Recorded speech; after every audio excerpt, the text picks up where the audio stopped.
People, I got scammed in Hong Kong. Can you believe it? Yeah. Alright, so let me just tell you how that happened. So before I went to Hong Kong, I made reservations for my accommodation. Of course, I was checking around, checking different places and the prices, and you know how accessible the places were to transportation and stuff. And I finally settled on one place. I was also looking at the reviews too, because I know that the reviews that people give of accommodation is very important, if especially if you have never been to the place you're considering to go to. So I also looked at the reviews and I settled on this place in is it Kowloon? I believe it's in Kowloon. It's on Nathan Street, Nathan Road. The accommodation is on Nathan Road. So I settled on it, and when I got to the building where the accommodation was,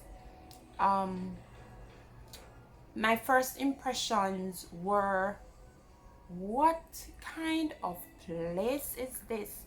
I said that because there were so many hustlers there, men, a lot of men who were coming up to me and pushing cards to me, introducing their hostels, and I felt like I was somewhere else. I didn't expect that in Hong Kong. So I looked at one of the card that one of the man had.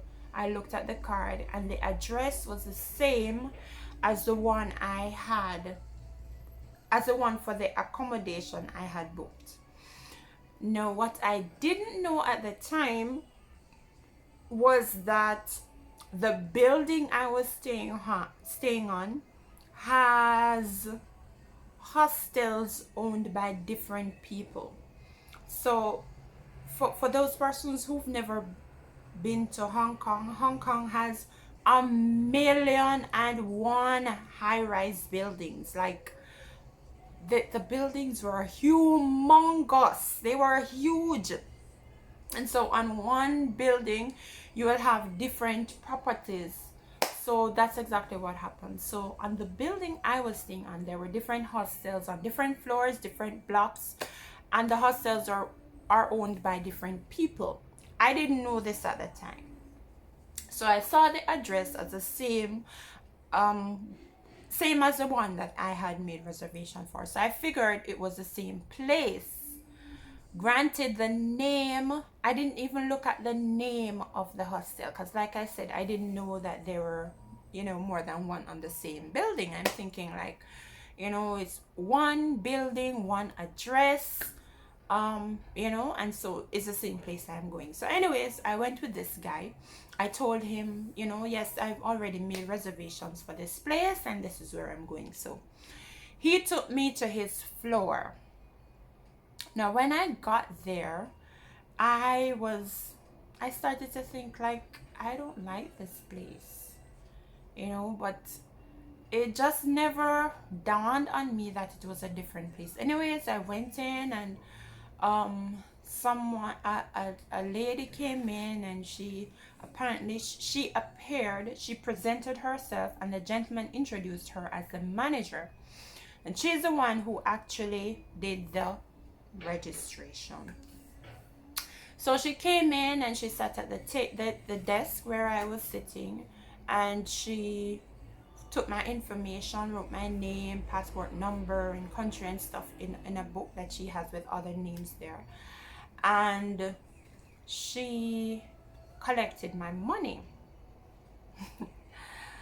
I think before that she showed me the room, and the room didn't look like the one I saw online. But in my mind I'm thinking, okay, I do not want to be stuck in Hong Kong. I don't know where to go and find accommodation. I don't know anybody in Hong Kong, and this is the place that I booked. the other thought that came to me was, you know, sometimes individuals will fix the place in such a way that it looks really nice and take really good pictures, but then after they don't, the place is not maintained, so it doesn't look the same as what you see on the picture. I think that was a thought that was in my mind. So when I went in, I looked at the room, I looked in the bath. Did I look in the bathroom? I don't remember if I looked in the bathroom at that time, because the bathroom was horrible. Oh my goodness. I was like, how am I going to use this bathroom? I don't even want to go in details about that, but it wasn't pleasant. So I even messaged my family and some close friends, and I was telling them, you know, this place doesn't look like the one I saw online, and the rest of it. So long and short of the story, she collected my money, and she even said to me when she was leaving that if I want the towels to be changed, I should tell her. I have not seen this woman since. So she collected the money, and then when I went back downstairs, because I don't remember what I wanted to find, so I went back downstairs, and somehow it was like the Lord said to me, you know, this is not the place. There are different hostels on the same building. And when I realized, I called the number of the hostel that I had reserved, and I realized that I was at the wrong place. So I'm gonna make the story shorter. So I went to the place that I had reserved online, and the room looked the same as what I saw online and stuff. So I went ahead and paid my money for this new place. Of course, the host for the place that I had registered for, he was helping me to contact the other persons that I'd paid before. And suffice it to say, it was not a pleasant encounter. They gave me all kinds of attitude, and it just was not a pleasant thing. So I decided I was going to stay at the place I reserved, because that place was comfortable, and the following day I would go back and try and get back a part of my money, because it was partially my responsibility to ensure that what I saw on the pictures or the place I had reserved is actually what I got. So I went back, and they were giving me all kind of run around and story and different numbers and to call and all kinds of things. So it got to a point where the Jamaican started coming out. So I just told the gentleman that I was talking to, I said, listen, I am going to go to the police. He responded to say to me that I don't have enough evidence to go to the police, because the other thing I did was that I didn't get a receipt. And this is one of the things that I found strange in Hong Kong too, that I bought a few things at different places and I didn't get a receipt. So I was thinking, you know, maybe this is a Hong Kong thing. So I didn't get a receipt for the money. So that's what he said to me. So I had the key for the room, and I said to him, okay, listen, there is no way I could have gotten a key if I didn't pay my money. So I'm going to the police. When I said that, he got a little jittery, and he said, okay, he's going to call somebody or the other. I don't know who he called, but he called somebody. And apparently, I don't know what the person said to him, but whatever they said, it was not pleasant to him. But my assessment is that they are all working together. And because one of the things he said, I remember him saying that they work on commission. So all of them are working to get the little dungeon rented so they can collect the money. So he decided that he was going to give me back a part of my money, which I got back, and you know, I was content and I went my own way.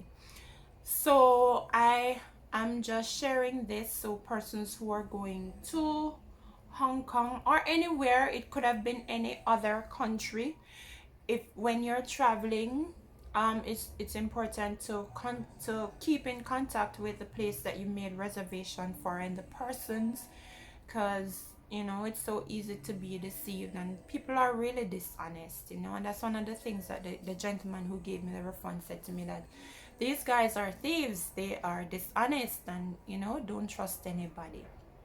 I wouldn't go as far as to say don't trust anybody, but just be extremely careful. Don't be afraid to ask questions and to check and double check.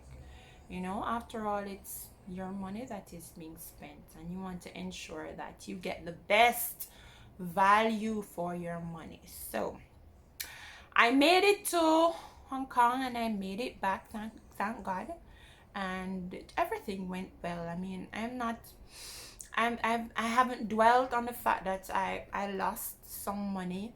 I mean, it could have been far worse, and I have no doubt that the persons who were involved in this act will continue to be far worse than what they have done to me if they continue, you know. And I just pray for them.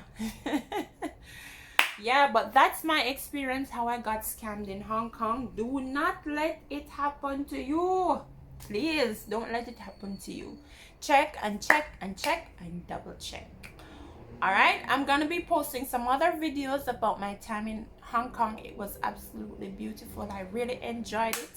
I just put this scamming thing behind me quickly, and I enjoyed my, what was it, three full days in Hong Kong. It was beautiful.